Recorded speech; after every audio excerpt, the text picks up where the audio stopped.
Hello, everyone. Okay, first of all, I want to start by saying that all of the prayers and condolences go out to the families that have already been affected by this virus. Sometimes we get lost in numbers and we keep seeing all these numbers being projected, but we forget that there are people behind those numbers and there are people's families who don't see them anymore. And that's all around the world. As Santita was mentioning, it's in 6 continents now, including this one. And the response to it is really something that we have to keep at heart. The people who are most susceptible to this virus are the people who have chronic medical conditions and who are older. We need to, I was mentioning to the reverends this morning, they had a breakfast this morning, that it is our duty. I'm going to deputize everyone in the room. I am a healthcare worker. You have to take care of your health, and you have to take care of the health around the people around you. Wash your hands, 20 seconds. So you can sing a hymn, you can sing a song, your favorite spiritual, whatever you want to do. You sing it, and that will give you past the time as you're washing your hands. Using sanitizers is also a good thing to do, but washing your hands is the best of the two. Making sure you clean the surfaces at home using bleach, a bleach-containing Clorox solution, so that actually kills the virus. Making sure that you don't go out and try to buy an N95 mask, please. The 95 mask means that 95% of the particles are stopped, that are 3 microns or greater in size. But in order for it to be effective, you have to use that thing every 8 hours. You're going to have to replace your filter at a cost of about $30, $40 for 365 days. So whoever can afford that, good luck. The best mask you're going to wear is someone who is already sick and ill, because if they put the mask on, if they cough and sneeze, it captures the particles and the liquid that comes out, and that can be transmitted to another person. Make sure you get your flu vaccination. Why is it so important? We have it in the fall and we have it in March. It's imperative you get your flu vaccination for the regular flu. Why? Because if you get sick, they can tell it's not that one. This year is very effective. It also stops us from surging the medical system down the road if this were to become much more widespread.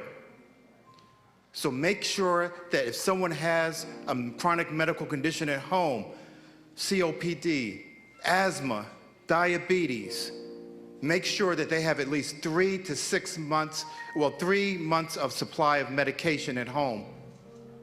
Make sure that they have what they need in order to protect themselves in case they become ill.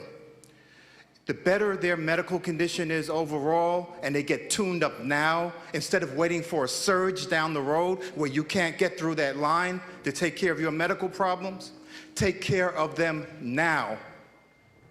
Make sure that they're fine-tuned, they have all the medications they need to take care of themselves. If you do get sick, make sure that you call the doctor's office ahead of time. Be compassionate and think about other people who are there. There may be someone, I'm younger, not what my wife says, I'm kind of ancient, so. But if you are going into that healthcare environment, you're going to be exposing other people too. So they can prepare themselves to receive you. Make sure you call ahead. If you are sick, stay at home. Don't go back into the work environment. Don't go back into a place where there's a crowd so that you can spread this to someone else. Make sure that you are taking care of your nutrition yourself. I like to take vitamin C myself. It's just one of my things. But make sure that you are taking care of your basic nutrition and eating well. Every year, the regular flu virus will kill millions of people in this world.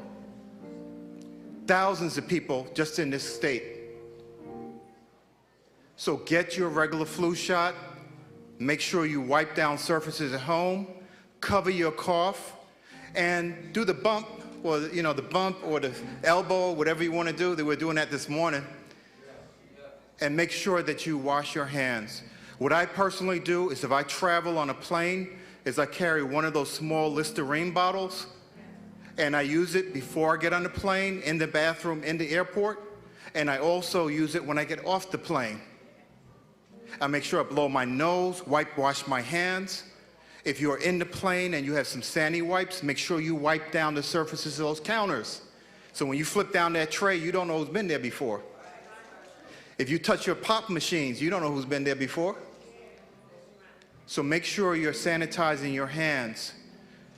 Another thing is that this virus initially was projected to be about 2.6% death rate. That's dropping dramatically because we didn't know what the denominator was. How many people had it that didn't even know they had it? So sometimes you're asymptomatic when you get a virus, so you're not sick. So make sure you're protecting the right people.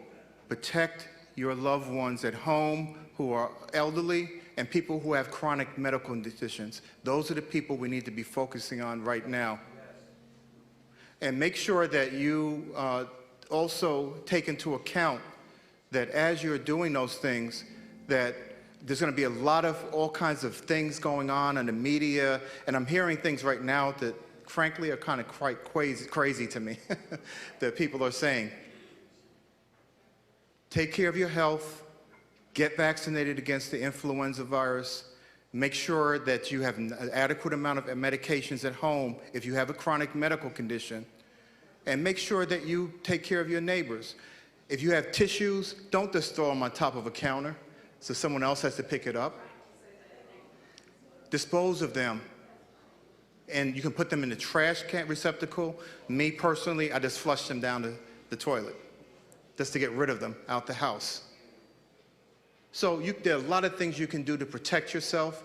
There is no treatment for the virus. It is only supportive therapy. So taking your cough drops, taking your NyQuil, taking those things. Those things actually are the things that we use for a vast majority of the cases. A small percentage of people will have to be hospitalized.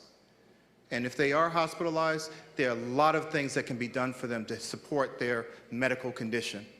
In a lot of countries, we don't have those ancillary services. Here in the United States, luckily we do.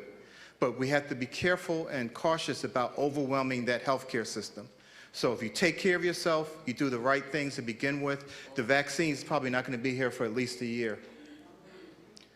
So it's going to be a long time before that vaccine comes out, but there's a lot you can do in the interim before you get to that point.